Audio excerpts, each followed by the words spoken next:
كتير مننا واحنا بنتعلم إنجليزي بنبص للنيتيف سبيكرز على إنهم خلاص دور المرجع النهائي للغة، صح؟ بس الحقيقة لا خالص. في الواقع هم نفسهم ساعات بيعانوا مع الأساسيات، والمشكلة إن لو حد قلد أخطائهم الكسولة دي بيبقى صعب جدا يوصل لمستوى الطلاقة الاحترافي.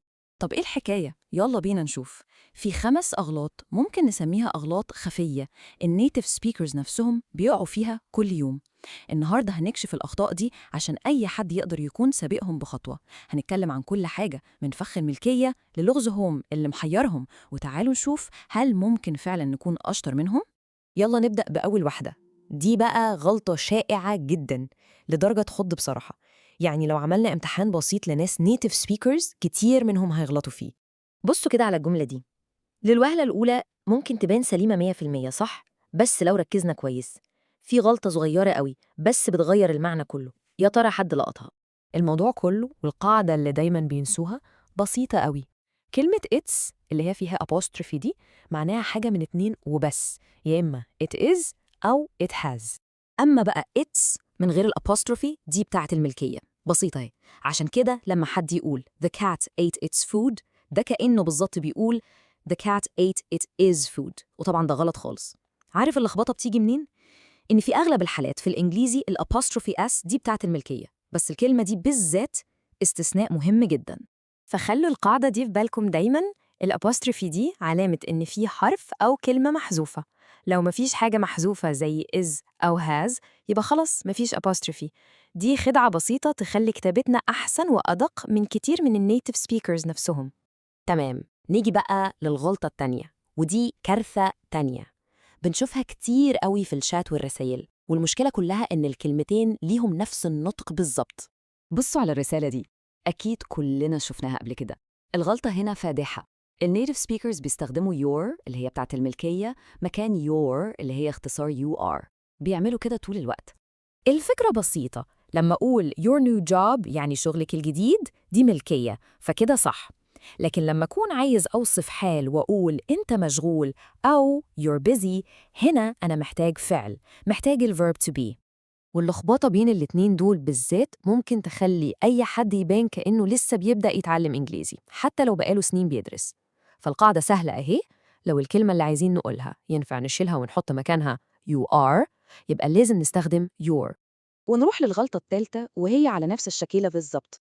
النيتيف سبيكرز بيستخدموا whose للملكية، وده غلط، والسبب هو النطق واحد. القاعدة هنا واضحة وصريحة، whose اللي فيها apostrophe هي اختصار ل who is أو who has، مش أكتر من كده. لكن لو بنسأل عن ملكية حاجة زي مثلا whose house يعني بيت مين ده، لازم نستخدم whose من غير apostrophe. فكروا فيها كده، لو الكلمة اللي جاية بعدها دي حاجة بتاعة الشخص يبقى على طول whose. أوكي، ركزوا معايا بقى في دي. دي بقى اللي بتلخبط النيتيف سبيكرز نفسهم، دي الوحش بتاع القواعد. الموضوع وصل لدرجة إنهم تقريباً استسلموا وبطلوا يستخدموا كلمة whom خالص في كلامهم العادي. بس إحنا مش هنستسلم زيهم. عشان نتكلم صح 100% ونبقى محترفين، في خدعة بسيطة زي سر كده اسمها خدعة الهي هم.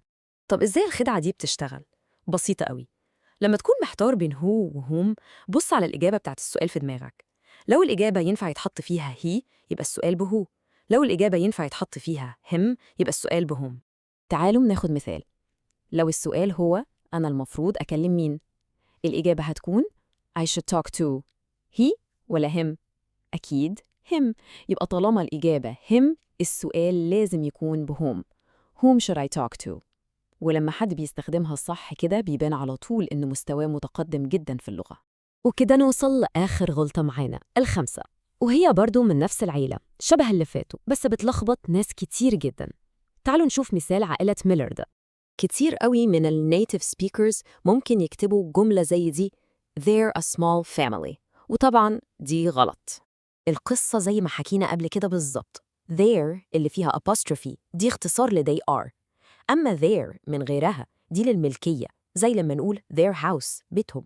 واللخبطة بينهم بتدي انطباع مباشر إن الشخص أساسياته مش قوية. الخلاصة إن النيتيف سبيكرز ممكن يكونوا يعني بيكسلوا شوية في القواعد، بس ده مش معناه إننا لازم نكون زيهم، بالعكس. إتقان التفاصيل الصغيرة دي هو اللي بيفرق بين الشخص العادي والمحترف.